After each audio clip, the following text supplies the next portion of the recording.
Like most other people who visit Washington, D.C., we take a look at the White House, the Washington Monument, the Lincoln Memorial, and all the other usual sights.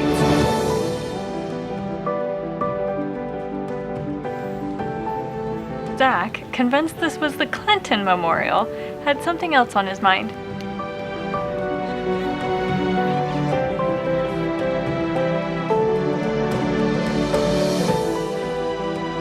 We finished off the day riding through the neighborhoods around the Capitol.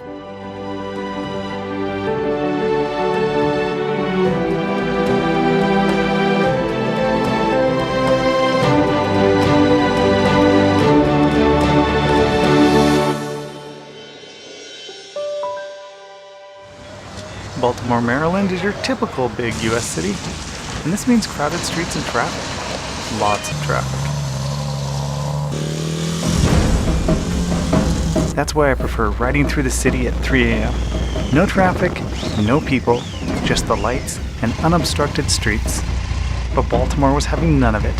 It came at me with a barrage of speed cameras and red lights. I begin to think the man behind the camera was watching me. Baltimore's crown jewel is something you won't find in the city at all. For that, you need to look out into the harbor. It's a waterfront that comes alive at night. It's what dreams are made of. It's peaceful and you can hardly hear the commotion of the city. But the shimmering of the city's brilliance lets you know it's there.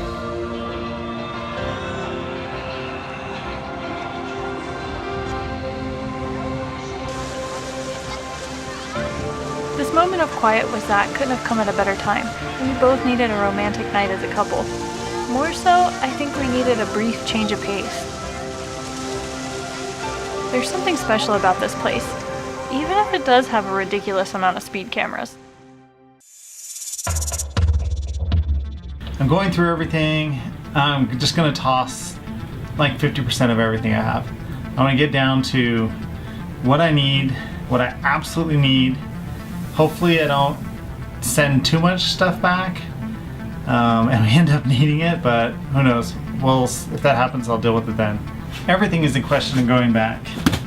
I got a giant pile over there. Even the sleeping bag, you know, it might be 10 pounds or so, and I think I'm gonna regret it, but I don't think I have another choice right now. The bike's just too unmanageable with this much weight. Goodbye. Warm, comfy sleeping bag. You don't think this one looks better? No? Send this one back. It does say Triumph, it's just real small. See, Triumph. Or this one's like huge. Triumph! And that one's Triumph. We look cool. I don't know. I wonder if this is a little too old manish. No, I didn't say that. I wonder if this one's a little too stylish. I think this one's the hat to be. Okay. Not sure which one to go back. Eventually, I do make some decisions and sort out the rather large box of items to go back. I can't believe all that came off my bike. Feels like 40. It's only 28. It's 28 pounds off the bike.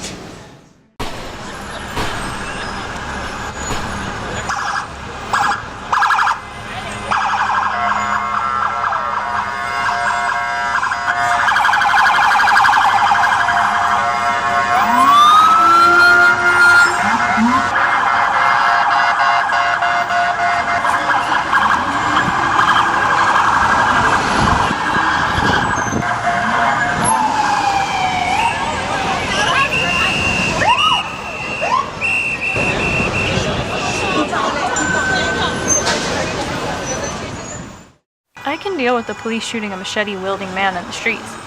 This is New York, and I thought I was prepared for it. But New York isn't like the other cities we visited. Here, I imagine myself as an ant trapped in an ant farm. There are just too many people, and it's loud, constant noise, and I can't hear myself think. But not everywhere in New York is as rambunctious. It's quiet here, eerily quiet. The crowds aren't here either. It's a construction site, and yet I can barely hear the city at all, and I'm glad for that. I'm glad that nearly 3,000 souls who lost their lives here have a bit of peace and silence.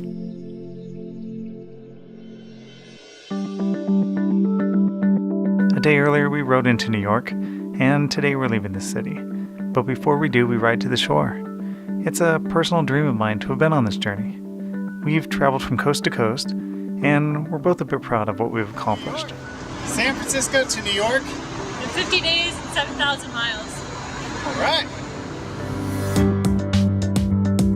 In just a few days, we'll be turning back. I'll miss the journeys I've had so far, but the memories I'll cherish. Memories that have shaped my life for the better. One thing I won't miss, though, is this horrific New York traffic. I'll just close my eyes and... much better. After that, I'm looking forward to the solitude of the Trans-American Trail.